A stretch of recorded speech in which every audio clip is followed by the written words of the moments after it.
Get to see all of the royals out and about again today, Cameron.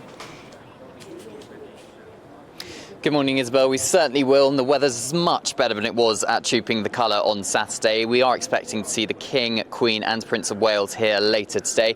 The Princess of Wales, of course, we saw her for Trooping the Colour, the first engagement she carried out since Christmas Day last year on Saturday. She is not expected to be here today. If you remember, when Kensington Palace announced she would be coming back, it was never going to be seen as a full return to public engagement, so that's perhaps why. But the Order of the Garter, the oldest and most senior order of chivalry in Britain. For centuries it was limited to just aristocracy. Now knights and ladies come from all walks of life if they have given public service to the nation or personal service to the monarch and the crown. But there was a bit of a question mark whether Garter Day was going to be happening this year because of the general election, because Buckingham Palace announced, post Rishi Sunak's announcement, that the royal family would consider on a case-by-case basis which engagements it was appropriate to carry out, because they didn't want to distract from the general election. But it's up to the monarch himself who appoints knights and ladies of the Garter without interference from the government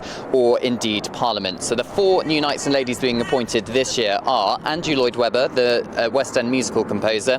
He's composed musicals such as Phantom of the Opera, Jesus Christ Superstar. We also have the Duchess of Gloucester, a long-serving working member of the royal family, as well as Lord Kaka, a professor from University College London, and Lord Peach, the Air Chief Marshal. It's a very small group. The Princess of Wales, for example, the Duchess of Edinburgh, they are not Garter ladies as things stand, but for the first time the King has appointed a lady, a woman, as the Chancellor of the Garter. That is the former MI5 boss, Baroness Manningham Buller.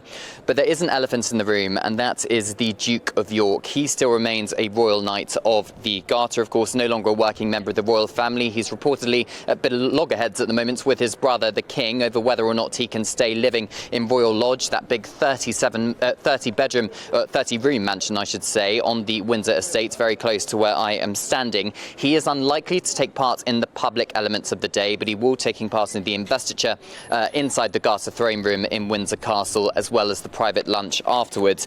But as for the others, they will be processing down in their white plumed hats, dark blue velvet robes from the upper ward of the castle down to St George's Chapel, the spiritual home of the Garter, for the traditional annual service. It's a busy diary for the King this summer, and it looks like that busy diary of engagements are well and truly underway.